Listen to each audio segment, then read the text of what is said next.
نحمده ونستعينه ونستغفره ونؤمن به ونتوكل عليه ونعوذ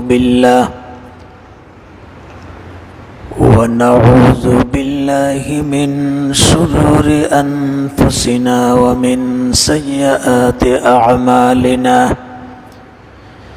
من يهده الله فلا مضل له ومن يضلله فلا هادي له. ونشهد أن لا إله إلا الله وحده لا شريك له. ونشهد أن سيدنا وحبيبنا ومولانا محمدا عبده ورسوله. أما بعد فأعوذ بالله من الشيطان الرجيم.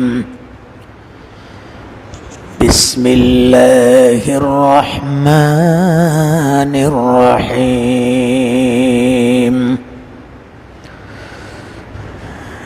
إن الله يأمر بالعدل والإحسان وإيتاء ذي القربى وينهى عن الفحشاء والمنكر والبغي. وقال النبي صلى الله عليه وسلم: 7 يظلهم الله في ظله يوم لا ظل إلا ظله: إمام عادل. وقال تبارك وتعالى: إن الله وملائكته يصلون على النبي يا أيها الذين آمنوا صلوا عليه وسلموا تسليما.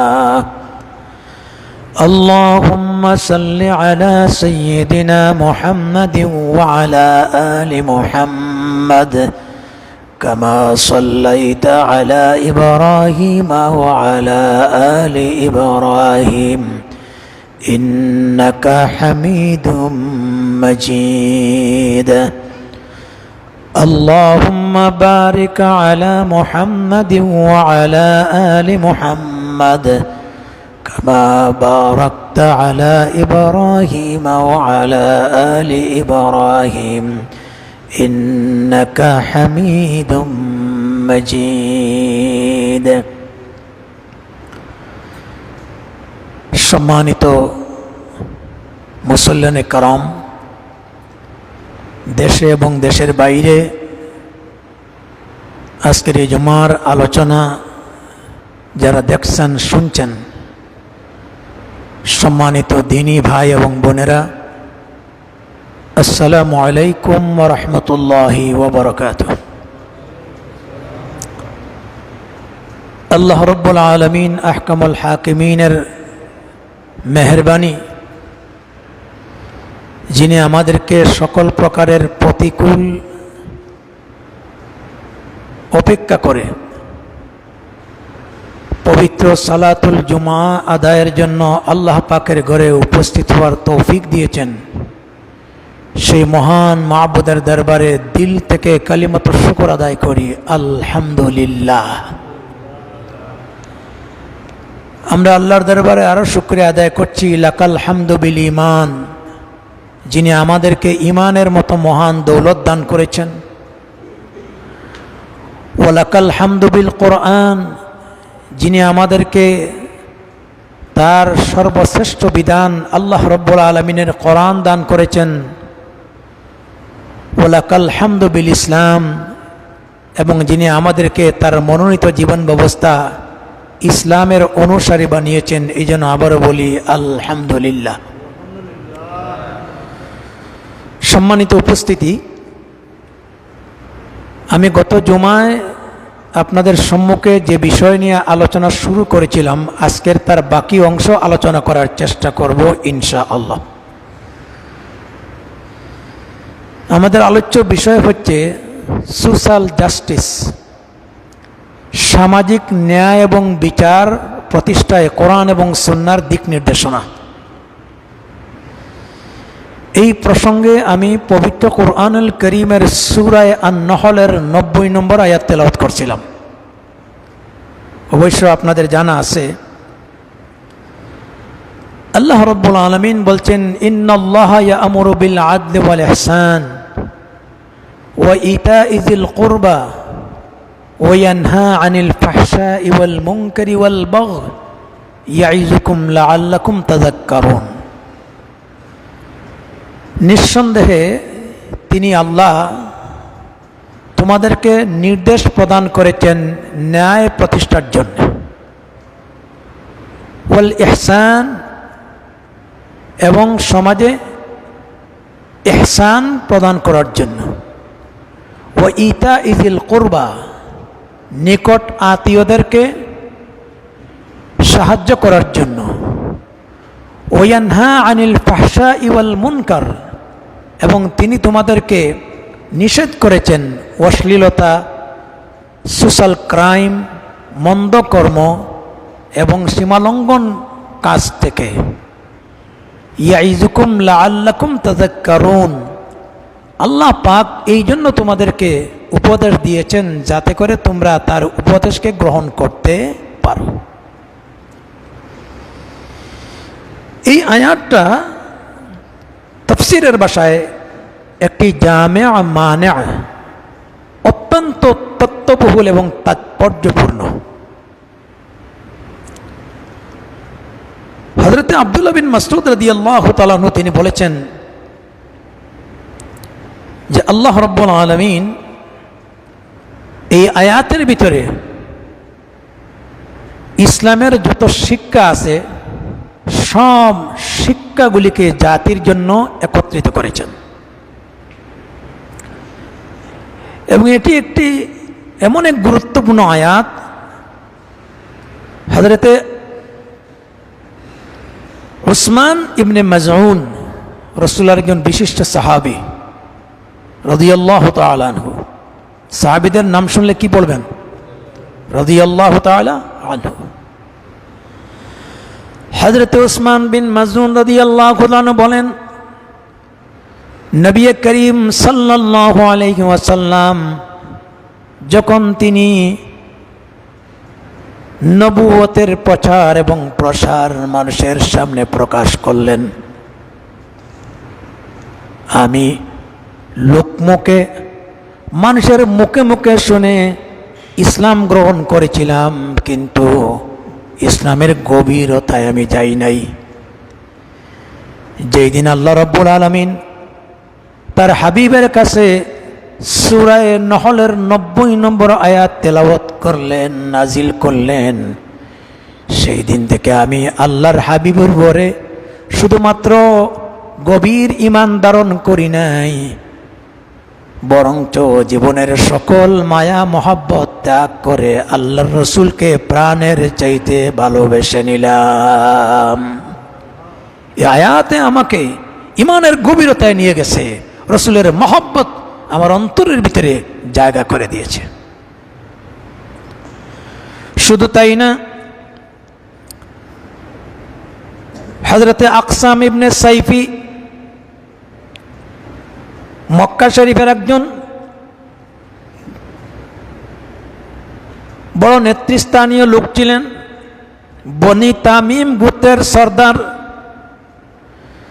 তার কাছে যখন এই আয়াতটা উপস্থাপন করা হলো, তিনি বললেন, ওয়াল্লাহি ইন্না লাহালাওয়া, নিঃসন্দেহে এটি হচ্ছে আল্লাহ রাব্বুল আলামিনের মাধুর্যপূর্ণ একটা আয়াত। ওয়া ইন্না আলাইহি তালাওয়া, এবং এই আয়াতের ভিতরে রয়েছে একটি রৌনক, উজ্জ্বলতা। ওয়া মা হুয়া বিকাউলিল বাশার, নিঃসন্দেহে এটা মানব রচিত কোনো কথা নয়, বরং এই কথাগুলি যিনি নিয়ে এসেছেন তিনি হচ্ছেন মাকারিমে আখলাকের অধিকারী। অতএব আমার আবেদন হলো, ওরে গোত্রের লোকেরা, তোমরা পিছনে না পড়ে শাহাদা পাঠ করে অগ্রগামী হয়ে যাও। এই মুহূর্তে আমি শাহাদা পাঠ করে নিলাম, লা ইলাহা ইল্লাল্লাহু মুহাম্মাদুর রাসূলুল্লাহ সাল্লাল্লাহু আলাইহি ওয়াসাল্লাম। সম্মানিত হাজির کرام, এই জন্য এই আয়াতটা আমি সম্ভবত আরো কয়েকটি জুমাতে ধারাবাহিক আলোচনা করার চেষ্টা করব, কারণ এটি এমন একটি গুরুত্বপূর্ণ আয়াত যে আয়াতের ভিতরে বলেছিলাম আল্লাহ রাব্বুল আলামিন তার বান্দাদের প্রতি তিনটা উপদেশ প্রদান করেছেন, তিনটা কাজ করার নির্দেশ প্রদান করেছেন, আর তিনটা কাজ না করতে নিষেধ করেছেন। আদেশ হইল তিনটা আর নিষেধ হইল তিনটা। একটু কথা বলতে হবে, একটু রিপিট করছি এই জন্য, গুড়া থেকে যদি কথাগুলা উপলব্ধি না করেন তাহলে এই আয়াতের বাস্তবতা বোঝা সহজ হবে না। আয়াতের ভিতরে তিনটা আদেশ, তিনটা নিষেধ, এবং এটি হচ্ছে কোরআনুল কারীমের সার সংক্ষেপ। মুফাসসিরিনে কেরাম বলেছেন, যদি এই তিনটা আদেশ এবং তিনটা নিষেধ ব্যক্তিতে, সমাজে, রাজনৈতিক জীবনে, অর্থাৎ মানব জীবনের সকল ক্ষেত্রে যদি এগুলাকে অনুশীলন করা যায়, আজকের এই যে অশান্তিকর অবস্থা, দুর্নীতির করাল গাছে নিমজ্জিত জাতির ভিতরে অস্থিরতা, আল্লাহ রাব্বুল আলামিন এই তিন কথা মানা আর তিন কথা নিষেধের ভিতরে দুনিয়া এবং আখিরাতের শান্তি এবং মুক্তির দিক নির্দেশনা প্রদান করেছেন। বলেন সুবহানাল্লাহ। সুবহানাল্লাহটা জুড়ে বলেন। আজকে আমরা তিনটা কথা বলবো। আদেশ হচ্ছে তিনটা। ইয়ামুরু বিল আদল, এক নম্বরে হচ্ছে সমাজে আদল, ন্যায় এবং ইনসাফ প্রতিষ্ঠা করা। দুই নম্বরে হচ্ছে ওয়াল ইহসান, সমাজের প্রতি পারস্পরিক একে অপরের কল্যাণকামিতা। তিন নম্বরে হচ্ছে ওয়া ইতা ইজিল কুরবা, নিকট আত্মীয়দেরকে সাহায্য করা। এই তিনটা হচ্ছে আদেশ। আদল, আদল মানে হচ্ছে সাম্য, ন্যায্যতা, এবং এই আদল, ইনসাফ, এটি হচ্ছে এমন একটি গুরুত্বপূর্ণ বিষয় যেটা মানব জীবনের সকল ক্ষেত্রেই প্রযোজ্য।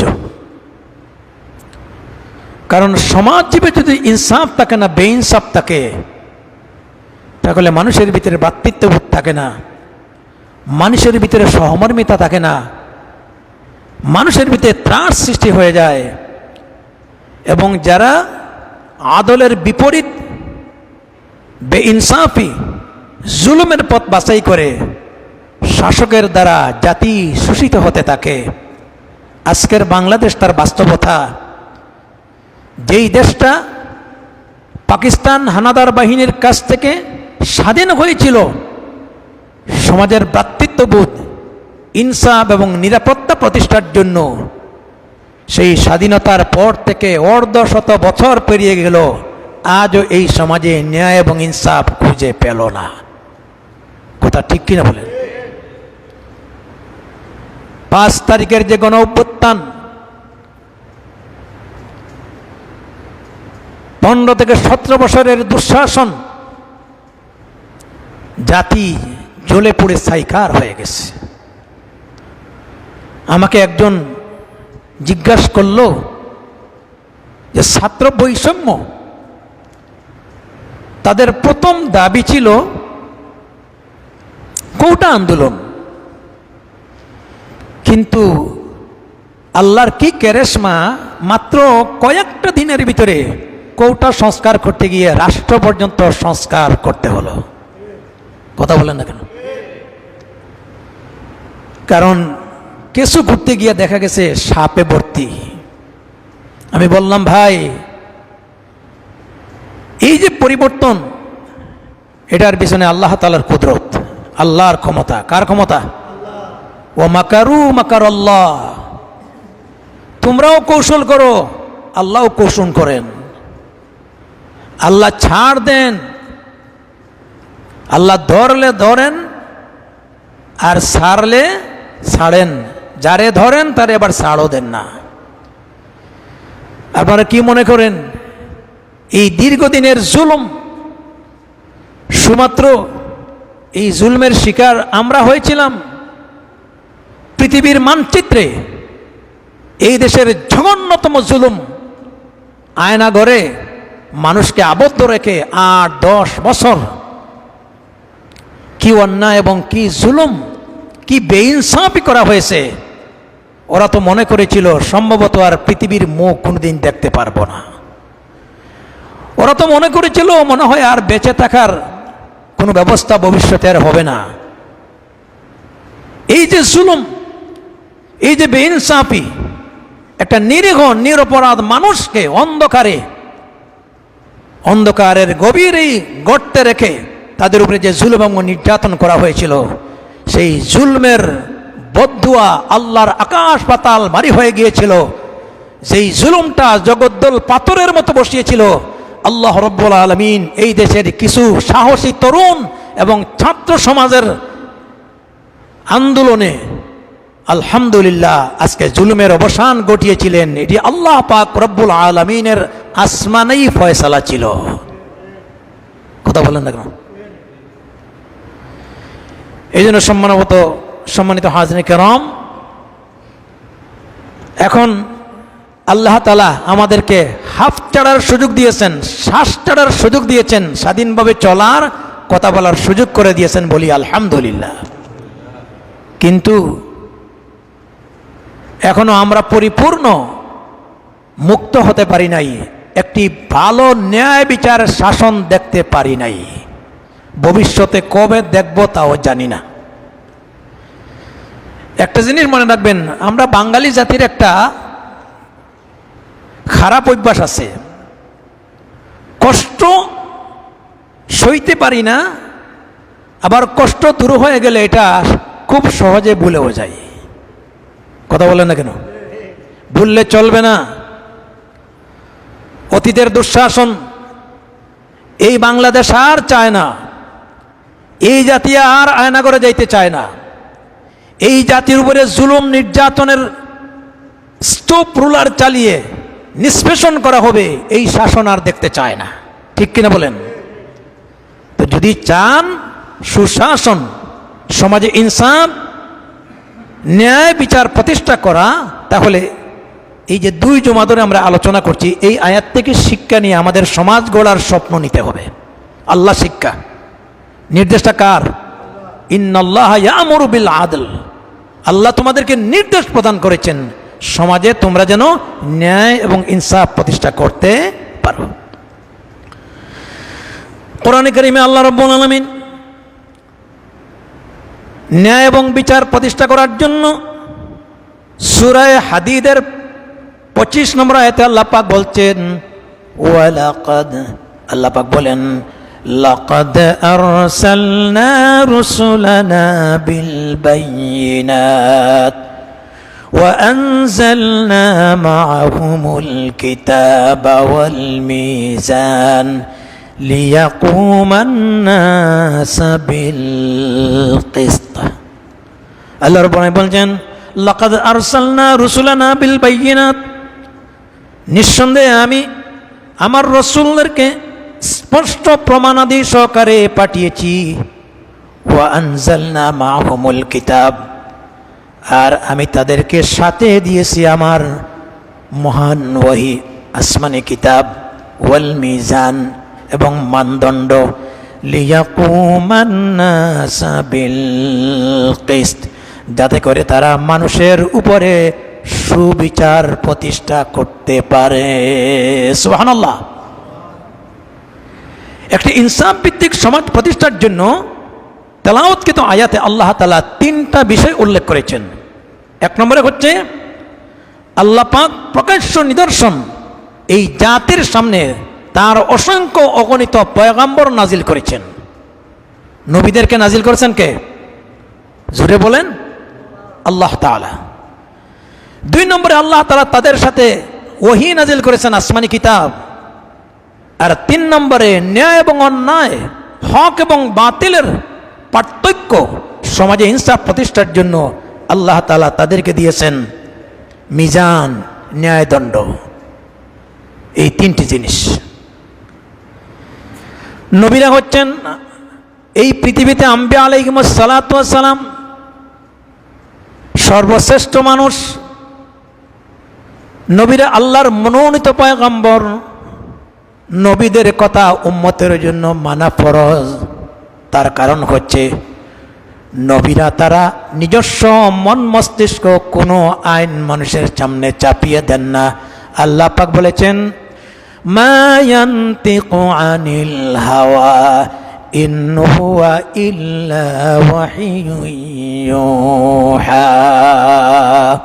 ও দুনিয়ার মানুষ, আমার নবী তোমাদেরকে যা আদেশ করেন, যা তোমাদের সামনে বর্ণনা করেন, এটা তার মন মস্তিষ্ক প্রসূত কথা নয়, বরং ইন হুয়া ইল্লা ওয়াহিয়ুন, এটি হচ্ছে আমি আল্লাহ রাব্বুল আলামিনের প্রত্যাদেশ।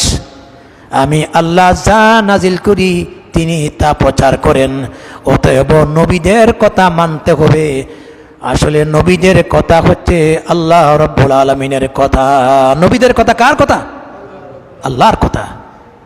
তারা নিজস্ব কোনো চিন্তা ধারণায় কথা বলেন না, বরং আল্লাহ রাব্বুল আলামিন কোরআনে কারীমে আর বলেছেন, ওয়ালাউ তাকাওয়ালা আলাইনা বা'যাল আকাওয়িল। কত বড় সতর্কতা!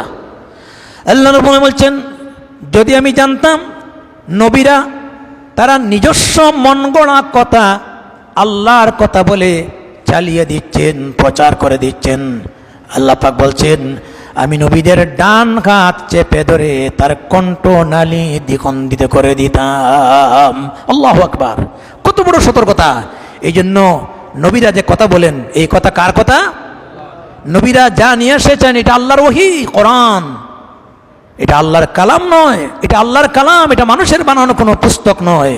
এবং এই কোরআন, এই কিতাব নিয়ে এসেছেন যাতে সমাজে ওয়াদাআল মিজান, ন্যায় দণ্ড প্রতিষ্ঠা করতে পারেন। এই কোরআনের দ্বারা সমাজ যাতে জাহালত দূর করে শান্তি এবং ন্যায্য প্রতিষ্ঠা করে ইনসাফের সাথে মানুষ বসবাস করতে পারে। সুবহানাল্লাহ। মুআজ্জাজ হাজরায়ে কেরাম, আল্লাহ রাব্বুল আলামিন কোরআনে কারীমে আর বলেছেন, কুল আমারা রাব্বিয়া বিল কিসত।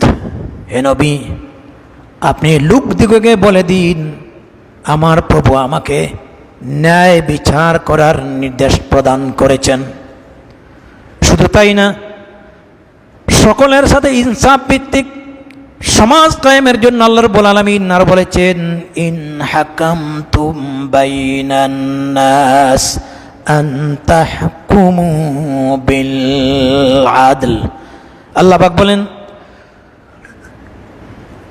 লোকেদের মাঝে তোমরা যখন বিচার করো, ইন হাকামতুম মিনান নাস, জনগণের মাঝে যখন তোমরা বিচারের চেয়ারে বসো, আন তাহকুমু বিল আদল, তখন তোমরা ন্যায় বিচার করো।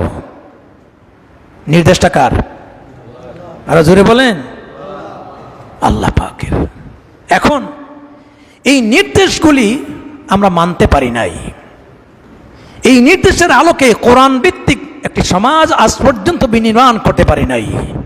যাদেরকে আমরা সময়ে সময়ে আমাদের বুট এবং মত দিয়ে আসনে বসিয়েছিলাম, তারা ছিল শুধুমাত্র স্বৈরাচার নয়, এরা হচ্ছে তাগুত। তাগুত সীমালঙ্ঘনকারী। তাগুতের অর্থ হচ্ছে সে শুধু আল্লাহর আইন অমান্য করে না, বরং জাতিকে আল্লাহর আইন অমান্য করতে বাধ্য করে। ঠিক কিনা বলেন? এবং তাদের বক্তব্য হচ্ছে ধর্ম যার যার, উৎসব সবার। এটা একটা কুফরি কথা। তাদের বক্তব্য হচ্ছে ধর্ম থাকবে ধর্মীয় প্রতিষ্ঠানে, ধর্মীয় ব্যক্তিদের কাছে, ধর্ম দিয়ে রাষ্ট্র পরিচালনা করা ঠিক হবে না। কথা ঠিক কিনা বলেন? এবং তারা জাতির সামনে উপস্থাপন করেছে ধর্ম নিরপেক্ষ মতবাদ। ধর্ম নিরপেক্ষ মতবাদ হচ্ছে একটি কুফরি মতবাদ। কোন ইমানদার, কোন মুমিন এই মতবাদের বিশ্বাসী হতে পারে না। ঠিক কিনা বলেন? মুআজ্জাজ হাজিরিন কিরাম, এই জন্য আল্লাহ তাআলা কোরআনে কারীমে তাগুত থেকে বাঁচার জন্য, তাগুতকে পরিহার করার জন্য আল্লাহ তাআলা তাকিদ দিয়েছেন। কোরআনে আল্লাহ রাব্বুল আলামিন বলছেন, ফামান ইয়াকফুর বিত্তাগুতি ওয়া ইউমিন বিল্লাহি ফাকাদ ইসতামসাকা বিল উরওয়াতিল ওয়াসকা। যে ব্যক্তি তাগুতকে অস্বীকার করলো, ফামান ইয়াকফুর বিত্তাগুত ওয়া ইউমিন বিল্লাহ, আল্লাহর প্রতি বিশ্বাস স্থাপন করলো, ফাকাদ ইসতামসাকা বিল উরওয়াতিল ওয়াসকা লা ইনফিসামা লাহা, সে এমন একটি শক্তিশালী রজ্জু ধারণ করলো, এমন একটি শক্তিশালী রশি ধারণ করলো যে রশিটা কখনো ছিঁড়ে যাওয়ার নয়। সুবহানাল্লাহ। আমরা তো তাগুত চিনি নাই। আজকে আমাদের মাথার উপরে যাদেরকে বসিয়েছিলাম এরা ছিল এক একটা বড় বড় তাগুত। ফেরাউন ছিল তাগুত। আল্লাহ রাব্বুল আলামিন মূসা আলাইহিস সালাতু ওয়াস সালামকে বলছেন, ইযহাব, আপনি ইলা ফিরাউন, আপনি ফিরাউনের কাছে যান, ইন্নাহু তাগা, সে হচ্ছে সবচেয়ে বড় তাগুত। আজকের ফেরাউনি শাসন যারা করেছে এরাও ছিল ফেরাউনের উত্তরসূরি, এক একটা বড় বড় তাগুত। কি বলেন ঠিক কিনা? তো তাগুতের অধীনে যদি সমাজ চলে, রাষ্ট্র চলে, এই রাষ্ট্রে জুলুম হবে না ইনসাফ হবে? কথার জবাব দিতে হবে। তাগুতের অধীনে যদি জনগণ থাকে, এই জনগণ শোষিত হবে না শান্তি পাবে? যুগে যুগে শোষিত হবে, লাঞ্ছিত হবে, অশান্তি হবে। আজকে তার বাস্তবতা। যারা আজকে বিচারপতি হয়েছিল, অথচ একজন বিচারপতি চেয়ারে বসে যখন জনগণের বিচার করবে, এটি হচ্ছে একটি সিনসিয়ার দায়িত্ব, যাতে এই বিচারের ভারসাম্য রক্ষা করে ন্যায্য ইনসাফের সাথে বিচার করা হয়, এখানে যেন কোনো পক্ষপাতিত্ব হয় না। ঠিক কিনা বলেন? কিন্তু আমরা কি দেখলাম? ওরা চেয়ারে বসে মনে করেছে সরকার হয়ে গেছে, এবং যত ধরনের জুলুম, বেইনসাফি, অনৈতিক, যিনি দোষী, অপরাধী, তার বিচারের মামলায় পিছনের দরওয়াজা দিয়ে নিরপরাধ করে ছেড়ে দেওয়া হলো। মানুষ হত্যা করেছে, ফাঁসির আসামি, তাকে সাধারণ ক্ষমার ঘোষণা দিয়ে ছেড়ে দেওয়া হলো। আর যারা নিরীহ, সৎ, চরিত্রবান, আল্লাহওয়ালা, দেশপ্রেমিক, এই সমস্ত মানুষদেরকে বিচারের কাঠ গড়ায় রাখিয়ে শুধুমাত্র জুলুম নির্যাতন করা হয় নাই, বরং তাদেরকে ফাঁসির নির্দেশ পর্যন্ত দেওয়া হলো। আজকে এদের অবস্থা কি?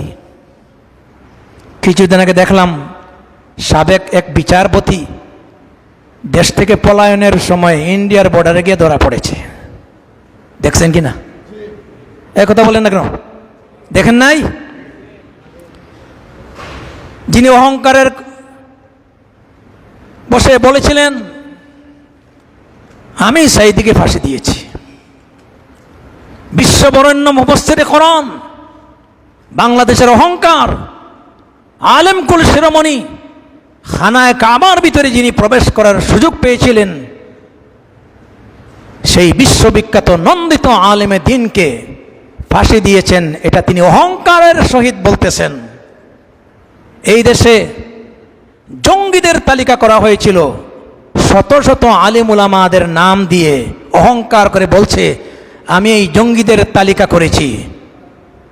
এবং যে কেউ অন্যায়ের প্রতিবাদ করত তাকে বলা হতো রাজাকার, তাকে বলা হতো স্বৈরাচার, তাকে বলা হতো যে এদের জায়গা ঠিকানা বাংলাদেশে হবে না, এদেরকে চলে যেতে হবে পাকিস্তানে। বোঝা গিয়েছিল এই দেশ তাদের বাপের দেশ। কথা বলেন না কেন? এখন রাজাকার রাজাকার এই শব্দ আর খায় না। রাজাকার দিয়া শুরু হয়েছিল, রাজাকার দিয়া সমাপ্ত হয়েছে, বলেন আলহামদুলিল্লাহ।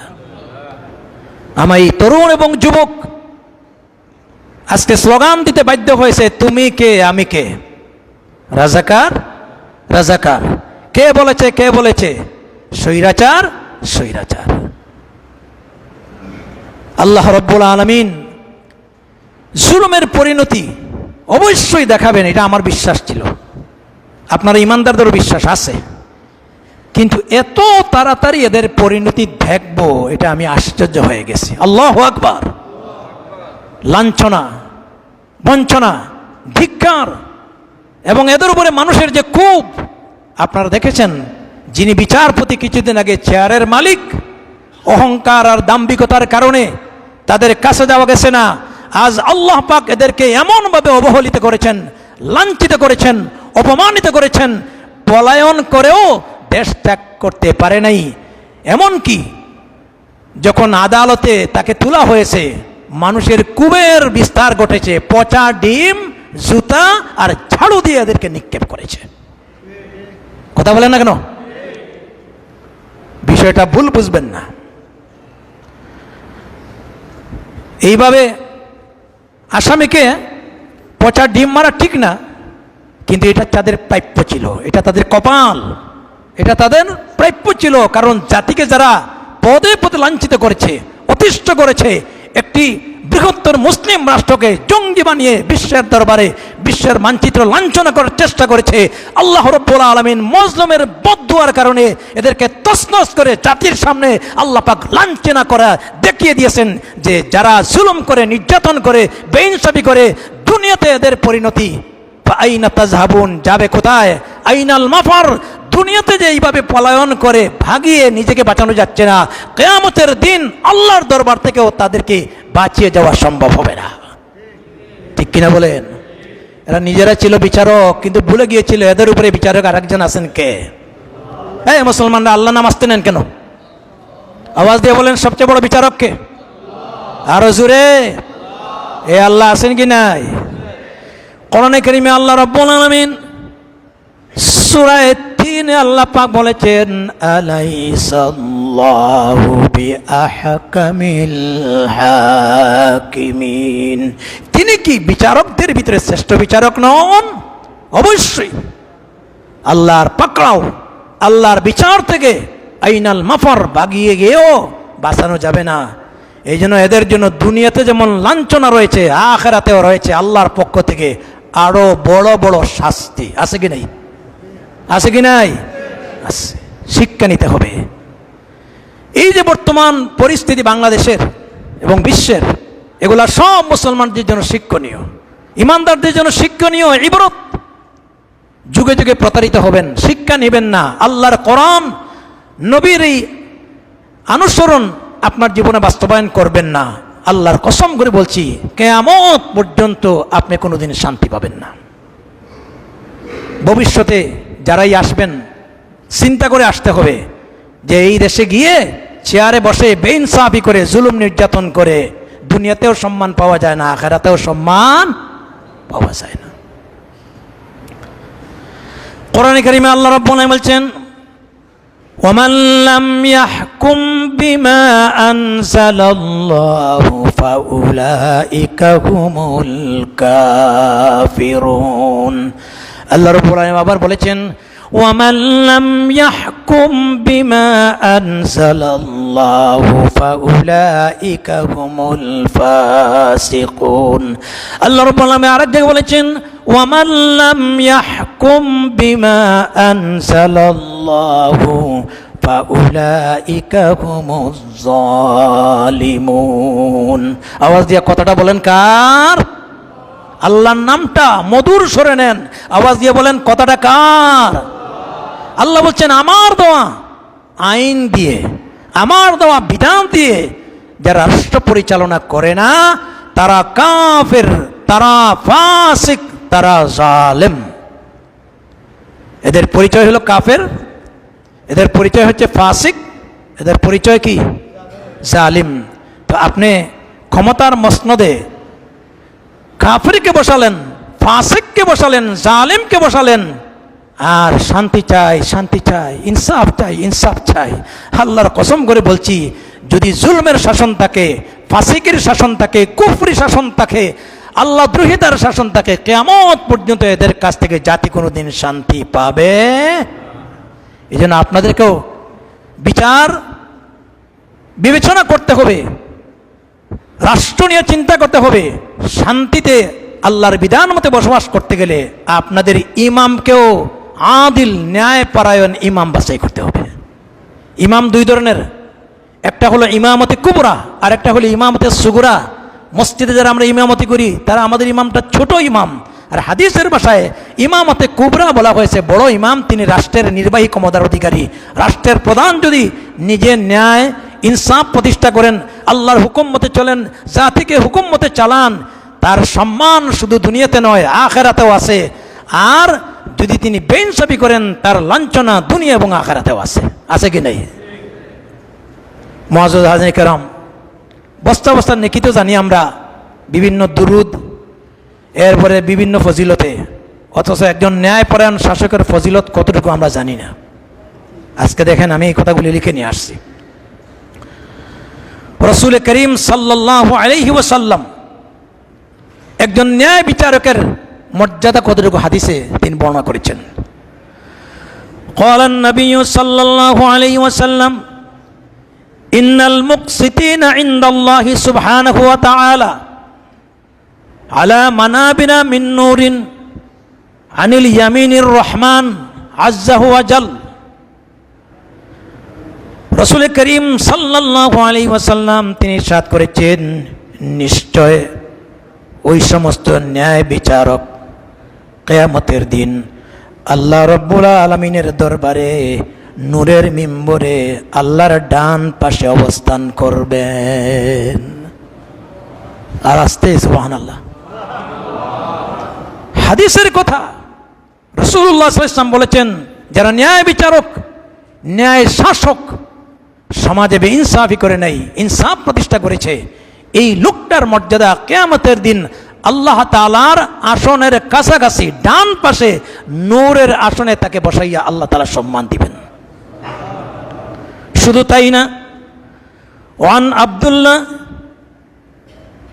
ইবনু আব্বাস রাদিয়াল্লাহু তাআলা আনহু قال قال النبي صلى الله عليه وسلم يوم من إمام العدل أفضل من عبادة 60 سنة। কত গুরুত্বপূর্ণ। يوم من إمام العدل أفضل من عبادة 60 سنة। হযরত আব্দুল্লাহ ইবনে আব্বাস রাদিয়াল্লাহু তাআলা আনহু, যিনি রাইসুল মুফাসসির, তিনি ইরশাদ করেন, বিশ্ব নবী রাসূল করিম সাল্লাল্লাহু আলাইহি ওয়াসাল্লাম ইরশাদ করেছেন, নীতিবান শাসক তার এক একটা দিন আল্লাহ রাব্বুল আলামিনের কাছে 60 সানা, 60 বছরের নফল বন্দেগীর চাইতে আরো বেশি উত্তম। কারণ কি? 60 বছর নফল বন্দেগী করে আপনি তসবিহ টিপে টিপে জিকির করে করে সওয়াব পাবেন। নীতিবান শাসকের এক একটা মুহূর্ত এর চাইতে বেশি আল্লাহর কাছে উত্তম, কারণ তিনি নফল বন্দেগীর সুযোগ পান নাই, এরপরে নওয়াফিল ইবাদত করার সুযোগ পান নাই, জাতির কাজ করতে গিয়ে। এই জন্য আল্লাহ রাব্বুল আলামিন তাকেও সওয়াব থেকে বঞ্চিত করেন নাই।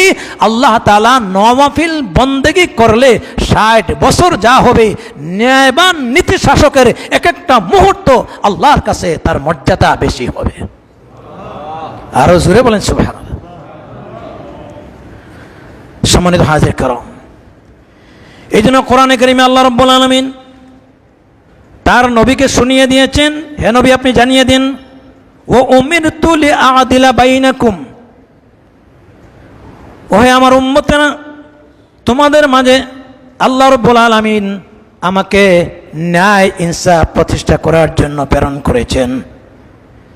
আল্লাহ রাব্বুল আলামিন তিনি আরো শুনিয়ে দিয়েছেন, আলা লাহুল খালকু ওয়াল আমর, জেনে রাখো সৃষ্টি যার, আইন চলবে তার। আইন চলবে কার?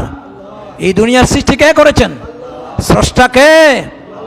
আর সারা পৃথিবীর সৃষ্টি, সুতরাং যে আল্লাহ তাআলা পৃথিবী সৃষ্টি করেছেন, সৃষ্টি যার, পৃথিবীর আইন চলবে কার? আল্লাহ রাব্বুল আলামিন।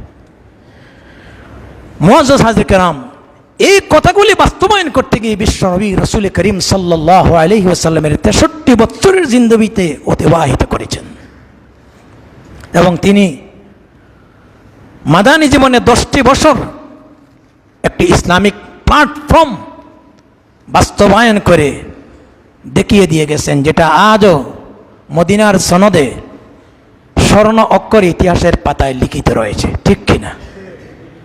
এর পরবর্তীতে আমরা খোলাফায়ে রাশিদিনের জীবন দেখি, তারাও কিন্তু এমন একটি শান্তিপূর্ণ ন্যায় ইনসাফ ভিত্তিক সমাজ প্রতিষ্ঠা করেছিলেন, যার একটা নজির আমি আপনাদের সামনে এবার উপস্থাপন করছি। আল বিদায়া ওয়ান নিহায়া, পৃথিবীর সবচেয়ে নির্ভরযোগ্য অথেন্টিক ঐতিহাসিক গ্রন্থ। হাফিজ ইমাদউদ্দিন ইবনে কাসির রহমতুল্লাহি আলাইহির লেখা আল বিদায়া ওয়ান নিহায়া। তিনি বলছেন, ইসলামের প্রথম খলিফা সাইয়্যিদনা ওমর রাদিয়াল্লাহু, হযরতে আবু বকর সিদ্দিক রাদিয়াল্লাহু তাআলা আনহুর জামানা। তার খেলাফত কাল ছিল মাত্র 2 বছর 3 মাস 10 দিন, অল্প দিন পেয়েছিলেন। তার খেলাফতকালে মদিনার চিফ জাস্টিস, প্রধান বিচারপতির দায়িত্ব দেওয়া হয়েছিল হযরতে ওমর রাদিয়াল্লাহু তাআলা আনহুর হাতে। 2 বছর 3 মাস 10 দিন শাসন ক্ষমতা হযরতে ওমরের, আর প্রধান বিচারপতি হচ্ছেন হযরতে ওমর রাদিয়াল্লাহু তাআলা আনহু, চিফ জাস্টিস। 1 বছর যাইতে না যাইতে হযরতে ওমর রাদিয়াল্লাহু তাআলা আনহু আবু বকরের কাছে তিনি তার পদ ইস্তেফা দিলেন, বললেন যে আমার এই বিচারপতির দায়িত্ব পালন করা ঠিক হবে না। আল বিদায়া ওয়ান নিহায়ার ইতিহাস গ্রন্থে লেখা হয়েছে, ফামাকাসা আমান কামিলান ওয়ালাম ইয়াখতাসিমুনা ইলাইহি ইসনান। 2 বছরের ভিতরে 1টি বছর যেতে না যেতে তিনি খলিফার দরবারে এসে তার পদটাকে ইস্তেফা দিতে চাইলেন। হযরতে আবু বকর সিদ্দিক রাদিয়াল্লাহু তাআলা আনহু তিনি জিজ্ঞাসা করলেন, কেন বিচারপতির পদ ছেড়ে দিচ্ছাও? ফাকালা ওমর, মা হাজাতা বি ইনদা কওমিল মুমিনিন ইয়া খলিফাতুর রাসূল সাল্লাল্লাহু আলাইহি ওয়াসাল্লাম। হযরত ওমর বলছেন, কি দরকার ছিল আমাকে এই পদে আসীন করার জন্য? কারণ আমাকে মুমিনদের বিচারপতি বানানো হয়েছে, কিন্তু আল্লাহর কসম করে বলছি 1টি বছরের মতো এই চেয়ারে বসে আজ পর্যন্ত কেউ একটা নালিশ নিয়ে আমার দরবারে আসে নাই। সুবহানাল্লাহ। একজন বাদীও নাই, বিবাদীও। আজকে কোর্টে যাইয়া দেখেন মামলার পাহাড়, আছে কি নাই? আছে কি নাই? আহা, হযরতে আবু বকর সিদ্দিক রাদিয়াল্লাহু তাআলা জিজ্ঞাসা করলেন, 1টা বছর চলে গেল এই চেয়ারে বসে, একটা বাদীও নাই, বিবাদীও নাই, নালিশ নাই, অভিযোগ নাই, কি কারণে তোমার কাছে মানুষ নালিশ নিয়ে আসে না? হয়তো তোমাকে মানুষ ভয় করে। কারণ হযরতে ওমর রাদিয়াল্লাহু তাআলা আনহু এমন এক ব্যক্তি ছিলেন যারে রাস্তায় দেখলে শয়তানও রাস্তা পরিবর্তন করে। ঠিক কিনা? তিনি ভাবছেন জনগণ তোমাকে ভয় করে, তোমার কাছে কোনো নালিশ নিয়ে আসে নাই। তিনি বলছেন জি না। তাহলে কোন অন্য কোনো কারণ? বলছে জি না। এরপরে উত্তরটা দিলেন কি, শুনে রাখুন, খুবই শিক্ষণীয়। হযরত ওমর রাদিয়াল্লাহু তাআলা আনহু বললেন, খলিফাতুল মুসলিমিন, 1টা বছর খামোকা এই চেয়ারে বসে বসে আমি বেতন নিলাম, অথচ লোক কেন আসবে? দীনাকুমুন নাসিহা, হাদিস শরীফে আসছে আদ-দীনু আন-নাসিহা, যেই সমাজের মানুষের দিন হচ্ছে, সমাজ ব্যবস্থা হচ্ছে পারস্পরিক অন্যের কল্যাণ কামিতা করা, অন্যের ভালাই চাওয়া। আপনিও আমার কল্যাণ চাইলেন, আমিও আপনার কল্যাণ চাইব। যদি পারস্পরিক একে অপরের কল্যাণ চাওয়া হয়, সেখানে কোনোদিন মারামারি থাকবে? বলেন, মারামারি থাকবে? বিচার থাকবে? এই জন্য তিনি বললেন যে এই সমাজের জীবন ব্যবস্থা হলো দীনহুমুন নাসিহা, পারস্পরিক একে অপরের দিন হচ্ছে কল্যাণ কামনা করা। ও মানহাজুহুমুল কোরআন, তাদের কনস্টিটিউশন হচ্ছে কোরআন। জুড়ে বলেন সুবহানাল্লাহ। তাদের সংবিধান কি? আসতে বলেন কেন? তাদের সংবিধান হচ্ছে, দেশের রাষ্ট্রের ন্যায় বিচারের মানদণ্ড হচ্ছে কোরআন। ও আমালাহুমুল আমরু বিল মারুফ, তারা সমাজে ভালো পথে আদেশ করে, মন্দ পথে নিষেধ করে। ওয়াইদা মারিদা আহাদুহুম আদুহু, আর তারা যখন অসুস্থ হয়ে পড়ে তখন সঙ্গে সঙ্গে সেবা শুশ্রূষার জন্য লোক তার কাছে দৌড়ে আসে। ওয়াইজা ইহতাজা সাআদুহু, আর কেউ যদি অভাবী হয়ে যায় সঙ্গে সঙ্গে তাকে সেবা দেওয়ার জন্য পাশে এসে যায়। ফাফিহিমা ইয়াখতাসিমুনা ইয়া খলিফাতুল মুসলিমিন, অতএব এই গুণ যেই সমাজের ভিতরে প্রতিষ্ঠা আছে, রাষ্ট্রের আইন কোরআন আছে, রাষ্ট্রের হুকুম কোরআনে চলে, সমাজের ভিতরে পারস্পরিক ভ্রাতৃত্ববোধ আছে, মানুষকে সেবা দেয়, মানুষ অসুবিধায় পড়ে গেলে সেবার অভাব হয় না। দুঃখী কাঙ্গাল মানুষের কষ্টের কেউ পারস্পরিক ভাগাভাগি করে নিয়ে যায়। সুতরাং কোন দুঃখে এই সমাজে আমার কাছে বিচার নিয়ে আসবে? ওহুম ইয়াইশুনা ফি জিলালিল কোরআন, কারণ সারাটা জীবন তারা কোরআনের ছায়া তলে। আওয়াজ দিয়া বলেন সুবহানাল্লাহ। সারা জীবন কার তলে? কোরআনের ছায়া তলে। এর দ্বারা কি বুঝলেন?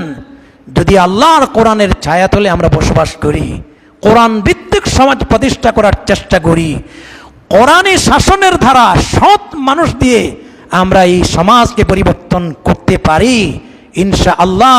খোলাফায়ে রাশিদিনের যুগে যেইভাবে আল্লাহ তাআলা এমন এক শান্তির সমাজ বিনির্মাণ করেছিলেন, সেই সমাজ আদৌ বিনির্মাণ করে দিবেন। এটা এখনো বন্ধ হয় নাই, ঠিক কিনা? শেষ কথা বলছি, বিশ্বকবি, কবি সম্রাট আল্লামা ইকবাল রহমতুল্লাহ আলাইহি বলেছেন, সবক পড় ফির সদাকত কা, আদালত কা, লিয়াকত কা, কে লিয়া যায় তুঝসে ফির দুনিয়া কি ইমামত কা। সত্য ন্যায়ের শিক্ষা তুমি দীক্ষা করে লো আবার, তোমার শিরে আসছে আবার কুল জাহানের শাসনবার। বড় গুরুত্বপূর্ণ কথা। ও মুসলমানেরা, জেগে ওঠো। দুঃশাসনের কবল থেকে মুক্তি লাভ করতে গেলে মানুষের তৈরি করা মতবাদ লাথি মেরো, আল্লাহর দেওয়া আইন প্রতিষ্ঠা করো, সৎ মানুষ দ্বারা সমাজকে পরিচালিত করো, ন্যায় এবং ইনসাফ প্রতিষ্ঠা করো। ইনশাআল্লাহ শুধু এই দেশ নয়, গোটা পৃথিবীতে সকল চারে নেতৃত্ব দেওয়ার জন্য ভালো মানুষের অপেক্ষায় আছে, ঠিক কিনা? সেই দিন আমরা চাই কিনা? আওয়াজে বোঝা যায় চাই না। জুলুম চান? নির্যাতন চান? আয়নাগরে যাইতে চান? দুর্নীতি করতে চান? আজকে এই জনগণের কোটি হাজারো কোটি টাকাগুলি নিয়ে গেছে। বাংলাদেশ গরিব নয়, আল্লাহ তাআলা অসংখ্য গণিত সম্পদ দান করেছেন। সুষ্ঠুভাবে এই টাকা পয়সাগুলি যদি আপনার ব্যবহার করা হতো, বাংলাদেশের কপাল থেকে দারিদ্রতা বহুদিন আগে পলায়ন করতো, ঠিক কিনা? অথচ এরা ক্ষমতার চেয়ারে বসে বসে এই জনগণের পকেট খালি করে হাজারো হাজারো কোটি টাকার সম্পদ কামিয়েছেন। আজকে তার হিসাব দিতে হচ্ছে কিনা জেনে রাখবেন। অন্যায় উপায়ে আপনি যত কোটি টাকা ইনকাম করেন, এগুলা খাইতে পারবেন না, হজম করতে পারবেন না। এর বিচার তো আখিরাতে আছে আর দুনিয়াতে জনসম্মুখে আছে, ঠিক কিনা বলেন?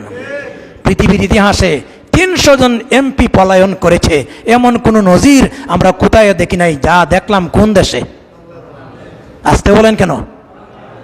এবং দুর্নীতির পাহাড় গড়েছেন পৃথিবীতে আর কোথায় দেখি নাই, যা দেখলাম কোন দেশে, আমরা একটা মুসলিম কান্ট্রি, আমরা আর জুলুম, আমরা আর দুর্নীতিবাদ সরকার চাই না, ঠিক কিনা? আমরা ন্যায় চাই, ইনসাফ চাই, সৎ শাসন চাই। আওয়াজ দিয়ে বলেন চাই কিনা? সময় এসেছে, এই জন্য এই কথাগুলি আমি বলতে বাধ্য হচ্ছি, আমারও হক এই কথাগুলি মিম্বরে বসা। এই জন্য আজকে 2 জুমা আলোচনা করলাম একটা আয়াত নিয়ে, সেটি হচ্ছে ইন্নাল্লাহা ইয়া'মুরু বিল আদলি ওয়াল ইহসান। আল্লাহ নির্দেশ প্রদান করেছেন সমাজে ন্যায় ইনসাফ প্রতিষ্ঠা করা, সোশ্যাল জাস্টিস কায়েম করা। তেলাওয়াতকৃত আয়াতের ভিতরে 3টা আদেশ, 3টা নিষেধ। আজকে আমি 2 নম্বর আলোচনা করেছি। 3টা আদেশের ভিতরে 1 নম্বর আদেশ করছে সামগ্রিক ক্ষেত্রে আল্লাহর সমাজে, আল্লাহর জমিনে ন্যায় এবং ইনসাফ প্রতিষ্ঠা করার প্রতিজ্ঞা করি, চেষ্টা করি। এই আয়াত থেকে শিক্ষা নিয়ে আমাদের দেশকে গঠন করার চেষ্টা করি, নতুন বাংলাদেশ। আল্লাহ যেন আমাদের সবাইকে তৌফিক দেন। আওয়াজ দিয়ে বলে আমিন।